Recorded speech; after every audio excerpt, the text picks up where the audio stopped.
Da tribuna da Câmara, o deputado Eli Borges alertou sobre o contexto político brasileiro e o completo descompasso entre o discurso de unificação da nação e as condutas efetivas do governo Lula e do Supremo Tribunal Federal. O deputado disse: "Eu estou no meu 9º mandato, sendo que aqui em Brasília estou no meu 2º mandato. E eu ando um pouco assustado com o que percebo no contexto político brasileiro." O deputado exemplificou o contraste entre discurso e condutas, utilizando os exemplos do agronegócio e das religiões. Eli Borges disse: "Eu sempre ouço da parte do governo, do líder do governo e dos que falam em nome do governo que ele não quer ter problema com o segmento religioso do Brasil e que ele não quer ter problema com o agronegócio." Sobre o agronegócio, ele apontou que os recursos anunciados com grande pompa não chegam aos produtores. Sobre as religiões, o deputado listou iniciativas do Ministério da Saúde que agridem frontalmente os religiosos. Eli Borges afirmou: "Além de tudo isso, o Supremo Tribunal Federal, na figura de 11 ministros, com raras exceções, sentindo-se deuses com caneta na mão, quer criar no Brasil uma figura interessante, o traficante de pequenas quantidades, aquele camarada que pode portar até 60 gramas. Nesta toada, o congressista salientou: "Essa invasão de competência do Supremo Tribunal Federal no parlamento brasileiro é um desrespeito à Carta Magna desta nação.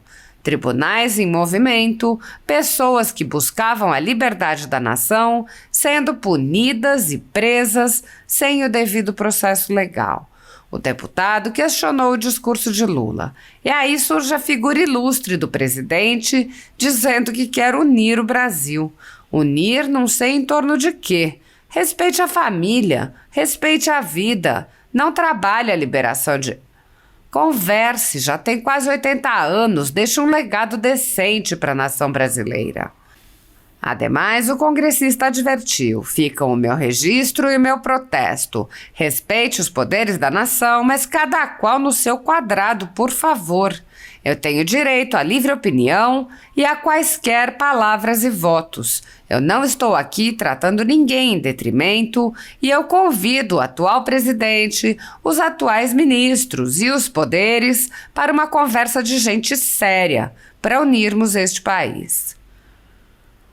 Há 10 anos, a Folha Política atua noticiando fatos, discursos, argumentos e denúncias que são obliteradas pela velha imprensa.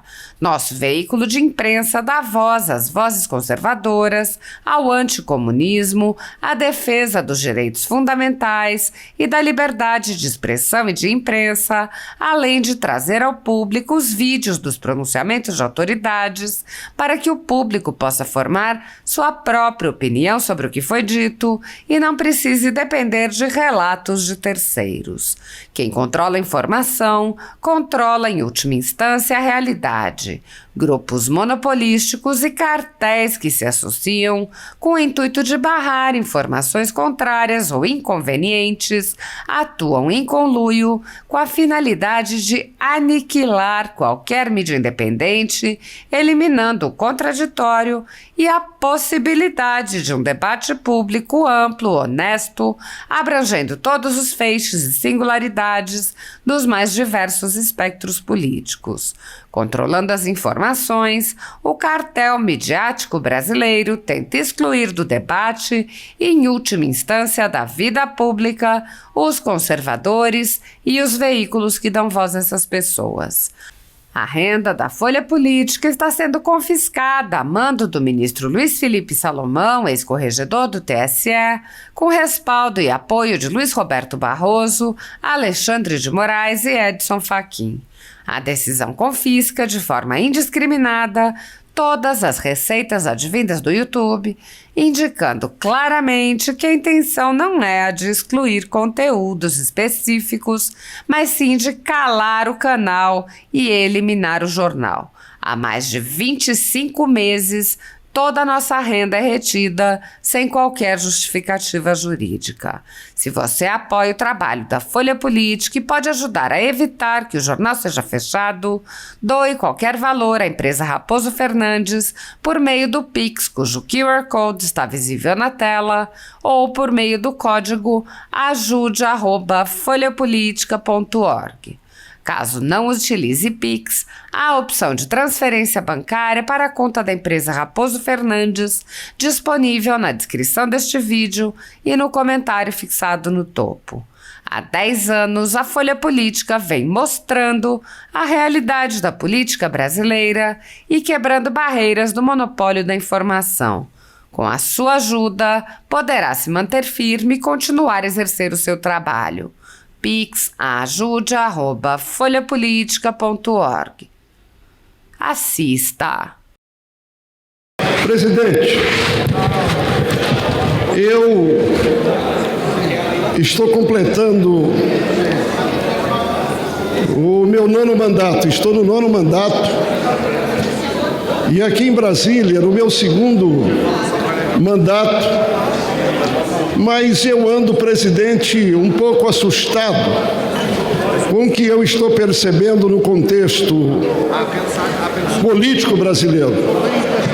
Eu sempre ouço da parte do governo, do líder do governo, dos que falam em nome do governo, de que ele não quer ter problema com o segmento religioso do Brasil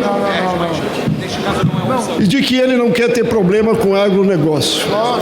Hoje de manhã eu já fiz a ponderação de que anunciaram mais de 350 bilhões para o agronegócio, mas eu convido qualquer deputado para ir nos bancos e esse dinheiro não chegou lá. E os homens que seguram a economia do país estão quebrando, porque a arroba, ela saiu de 300 para 220, 260 para 170, e a carne não baixou no açougue, e os frigoríficos estão manipulando esses dados, e a política internacional não tem sido bem trabalhada, como acontece com soja ou com milho. Isso é uma questão, presidente. O outro viés do debate do governo de que não quer ter problema com a bancada religiosa do país é uma coisa muito interessante, e aqui eu falo para aqueles que fizeram L no Brasil todo. Quando os senhores lêem a resolução do Conselho Nacional da Saúde, em que a ministra tem precedência forte, basta os senhores ver lá a forte política.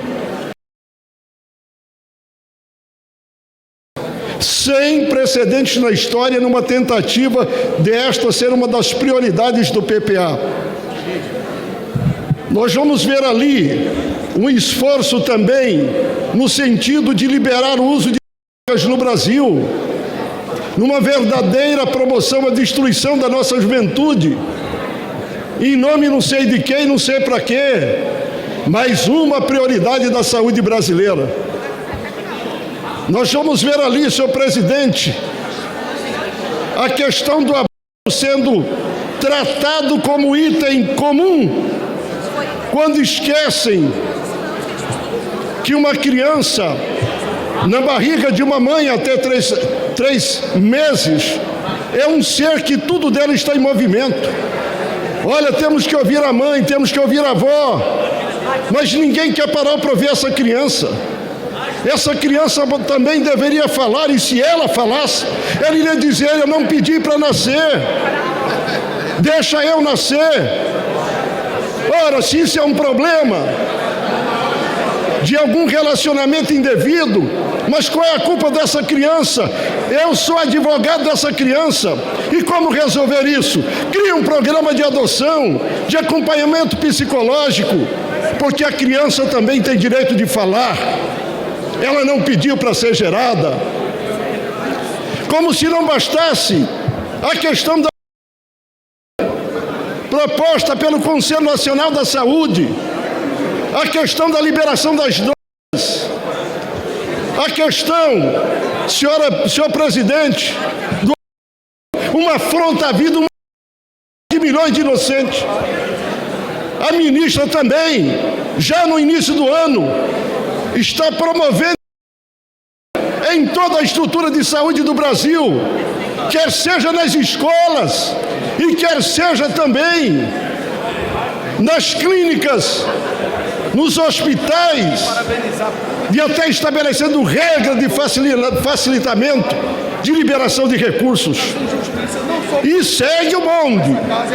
Além de tudo isso, aí vem o Supremo Federal, na figura de 11 ministros, com raras exceções, se sentindo deuses com caneta na mão, querendo criar no Brasil uma figura interessante, o traficante de pequenas quantidades. É aquele camarada que pode levar até 60 gramas, e ele pega lá no monte do traficante e vai vender na esquina, vai lá e pega de novo e vende de novo. Que Deus nos livre dessas ideias malignas, que aquele famoso PL 399 não vingue nunca aqui. Vou dizer, presidente, essa invasão de competência do Supremo Tribunal Federal no Parlamento brasileiro é um desrespeito à Carta Magna dessa nação. Tribunais em movimento, pessoas que buscavam uma liberdade da nação, sendo punidas e presas sem o devido processo legal. E aí surge a figura ilustre do presidente, dizendo que quer unir o Brasil. Eu não sei em torno de quê.